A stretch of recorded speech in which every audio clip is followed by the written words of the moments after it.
Sir. Ma'am, you need to leave this driveway. Excuse me? I live here. The caller reported someone's attempting entry. I am the homeowner. This is my home. The caller said the owner is an elderly white man. You don't exactly fit that description, do The you? caller is wrong. I'm Mrs. Williams. I've owned this house 20 years. Own it, huh? Officer Todd Richardson had been with the Denver Police Department for 9 years. In those 9 years, he'd compiled a record that should have ended his career long before that cold November afternoon. 14 complaints. 14. 12 of them involving accusations that black residents were illegally occupying homes in gentrifying neighborhoods. A black family moving furniture into their newly purchased townhouse in Lodo was stopped and questioned for burglary. A black woman painting her fence in Capitol Hill was investigated for vandalism of someone else's property. A black man mowing his lawn in Park Hill was detained for trespassing. Each complaint ended the same way: mandatory de-escalation training that Richardson attended but never internalized. No real discipline, no meaningful consequences. One November afternoon in Denver, his 9-year pattern of assuming black people didn't belong in appreciating neighborhoods finally confronted someone who'd spent 3 decades building the equity to buy her dream home. And that confrontation would end Richardson's career, cost the city $3 million, and expose a department that had ignored 14 identical complaints over 9 years. A black woman in her mid-50s, Angela Patterson, was standing in the kitchen of her beautifully renovated Victorian home, preparing dinner after her shift as a senior nurse at Denver Health. Her apron was still on, a pot of soup simmering on the stove, music playing softly from her phone. No crime, no violation, no illegal activity, just a homeowner cooking dinner in her own kitchen. But Officer Richardson saw her through a lens so distorted by assumptions about who belongs in expensive historic homes that he couldn't process a black woman as a legitimate owner. He couldn't imagine that hard work and financial discipline weren't limited by the racial boundaries Richardson enforced in his mind, and couldn't accept that the person he was about to confront had more right to be in that house than Richardson had to be demanding she leave. Before we continue, where are you watching from? If this is your first time here, please hit that subscribe button. Stories like these need to be shared, and your support helps us bring more truth to light. Denver, Colorado. 5 Points neighborhood, a historically black area undergoing rapid gentrification. Victorian homes built in the 1890s being restored and selling for prices that would have been unimaginable a decade ago. Tree-lined streets with a mix of longtime black residents and newly arrived white professionals, creating tensions both visible and hidden. The area is changing fast, property values reflecting both the architectural charm and the uncomfortable reality of displacement. It was 5:30 on a November afternoon. The temperature was dropping toward freezing as the sun set behind the mountains. Streetlights were beginning to flicker on. A few neighbors were walking dogs or bringing in packages, the kind of quiet weekday evening where nothing dramatic typically happens. Angela Patterson had been a nurse at Denver Health for 28 years. 28 years of overnight shifts in the emergency department, of holding hands with scared patients, of running trauma codes, of training younger nurses in the delicate balance between clinical skill and human compassion. She'd completed nursing school at the University of Colorado, worked her way up from staff nurse to charge nurse to clinical coordinator.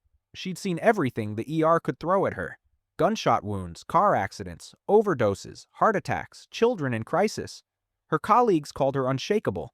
Her supervisors called her the backbone of the night shift. Her patients called her an angel. Angela had grown up in 5 Points, the daughter of a mechanic and a housekeeper. She'd watched her parents work multiple jobs to keep food on the table and a roof over their heads. She'd been the first in her family to attend college, working as a nursing assistant through school to pay tuition. She'd lived in apartments for 25 years, saving every spare dollar, watching the neighborhood change around her, watching homes she'd admired as a child being sold to developers and young white couples. 8 years ago, she'd finally saved enough for a down payment. She'd purchased a 1892 Victorian on Welton Street for $280,000, a 3-bedroom fixer-upper that needed work, but had good bones. She'd spent the next 8 years renovating it herself, learning plumbing and electrical work through YouTube videos, painting every room, refinishing the original hardwood floors, restoring the decorative trim. She'd poured her heart and her savings into making it beautiful. She'd made it her sanctuary, the place she came home to after 12-hour shifts that often left her emotionally and physically exhausted. Her neighbors had been mixed when she bought the house. The longtime black residents were supportive, happy to see someone from the community stay and invest. The newer white residents were polite but distant, making assumptions she learned to recognize quickly.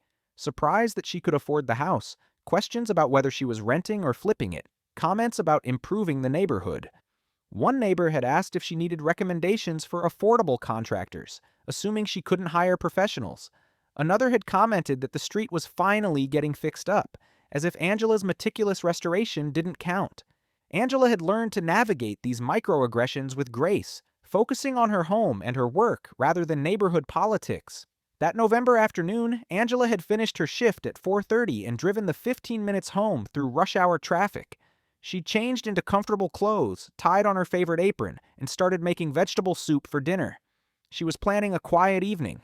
Dinner, a bath, maybe an episode of the show she'd been watching, then early to bed before her. Next shift tomorrow. She was standing at her stove, stirring the soup, completely absorbed in the simple pleasure of cooking in her own kitchen.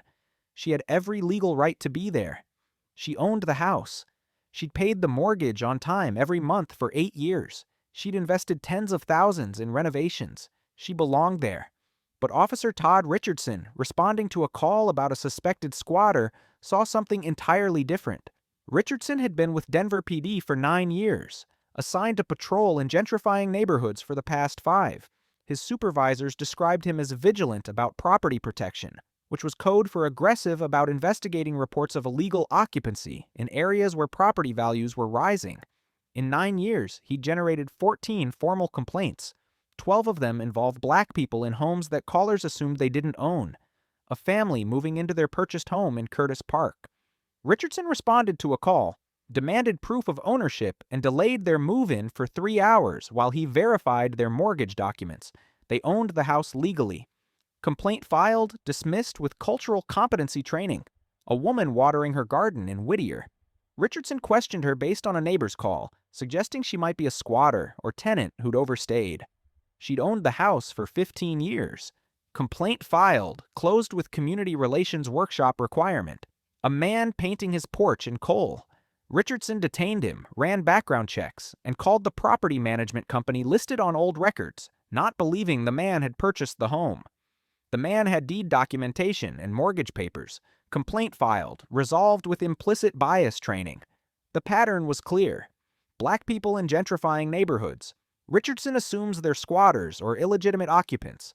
Richardson demands proof, questions ownership, creates confrontations, complaints filed, training assigned.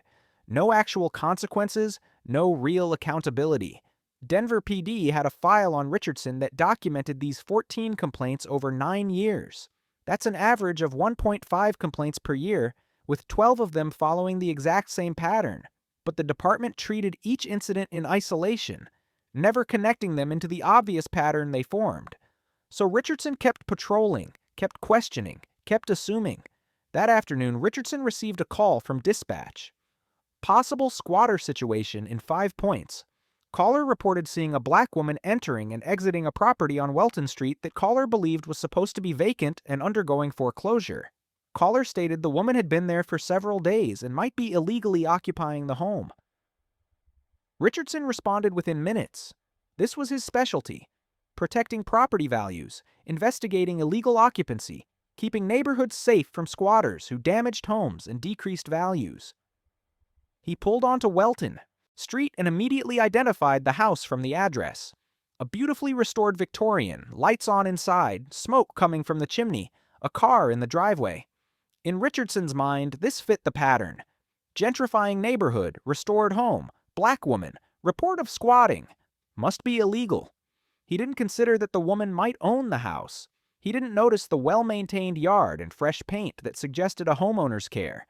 He didn't observe that the car in the driveway had current registration and a resident parking permit. He saw what his biases trained him to see. A black woman who didn't belong in this valuable home, who must be taking advantage of a foreclosure or vacancy, who needed to be removed. Richardson walked up the front steps and knocked firmly on the door. Do you think officers should verify property ownership before confronting homeowners? Drop your answer below. Angela heard the knock and turned down the stove. She wasn't expecting anyone. She walked to the front door and opened it to find a police officer standing on her porch, his expression serious, his hand resting on his duty belt. Her heart sank immediately. She'd heard stories from other black homeowners in gentrifying neighborhoods, Stories about being questioned, about having to prove they owned their homes, about police being called by suspicious neighbors who couldn't imagine black people as legitimate owners.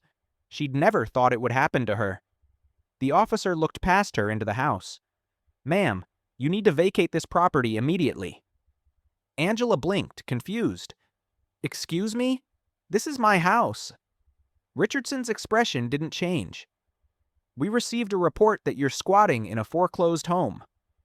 Angela felt anger rise but kept her voice controlled.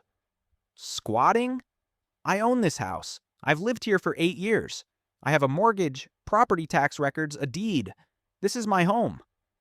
"The bank says this property is vacant." "What bank?" "Officer, there's no foreclosure. My mortgage is with First National, and it's current. I've never missed a payment." "Who told you this was foreclosed?" "A concerned neighbor called it in."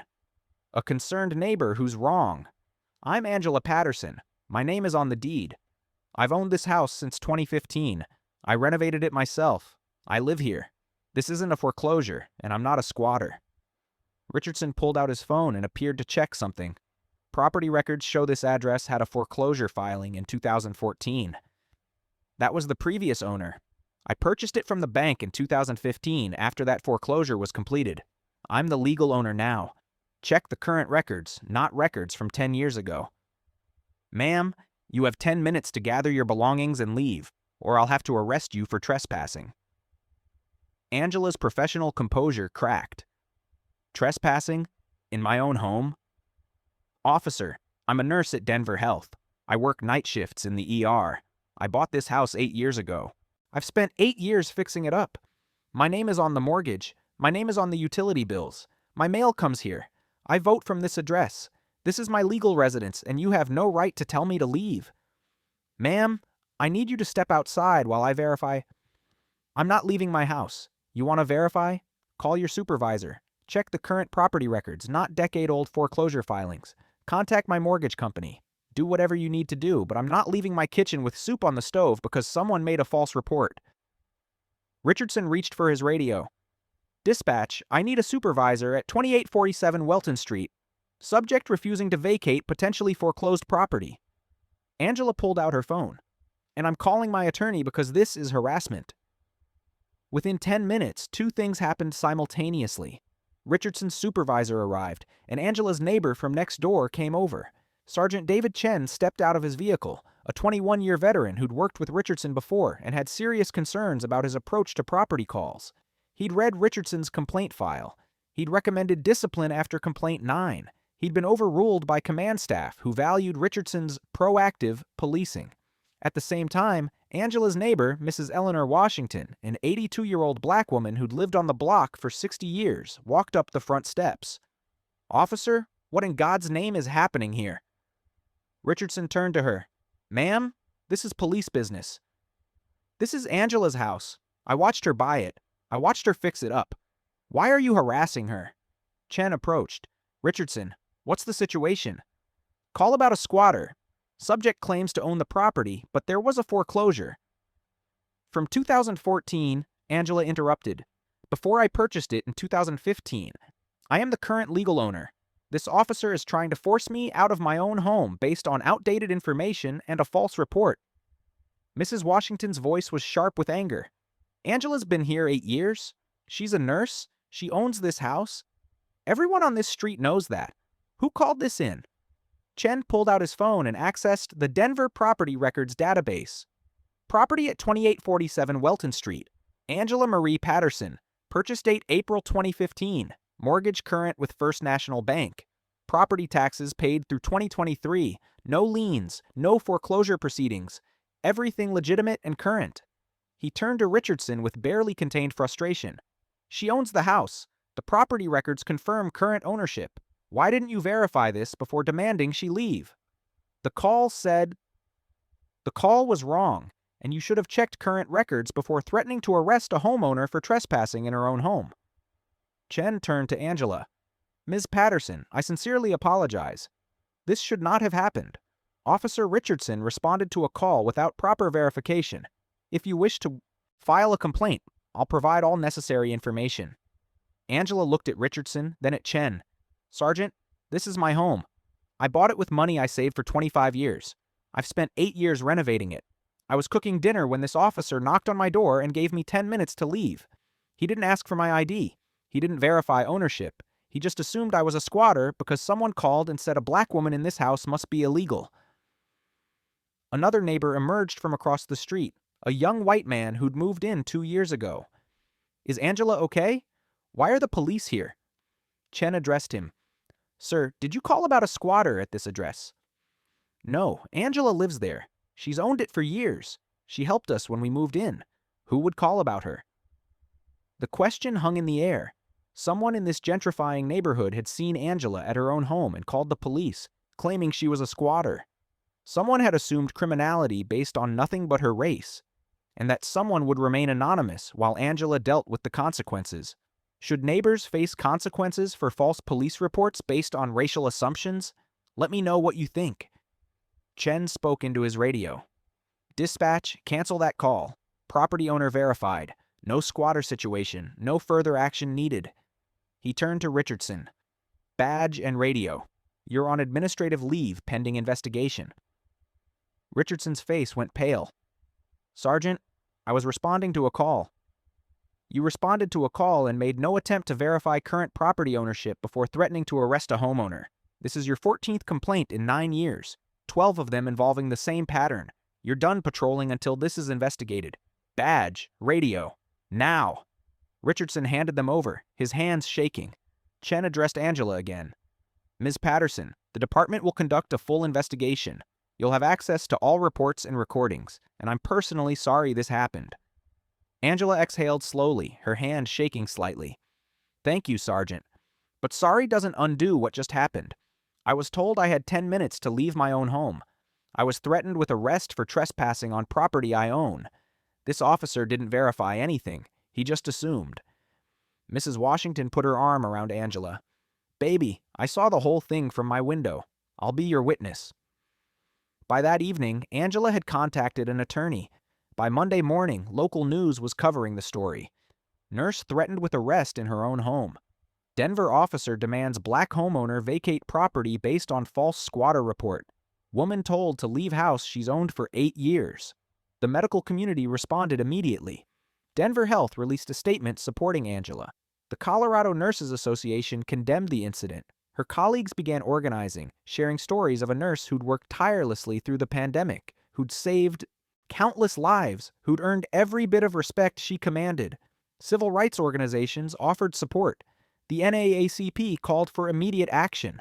The ACLU documented the incident as part of a pattern of racial profiling in gentrifying Denver neighborhoods. Angela filed a lawsuit 5 weeks later, naming Officer Todd Richardson, his supervisors who'd ignored 14 complaints, and Denver PD. The allegations were specific: racial profiling and discrimination, unlawful threat of arrest, harassment, violation of property rights and Fourth Amendment protections, intentional infliction of emotional distress, deliberate indifference to Richardson's pattern of discriminatory property investigations.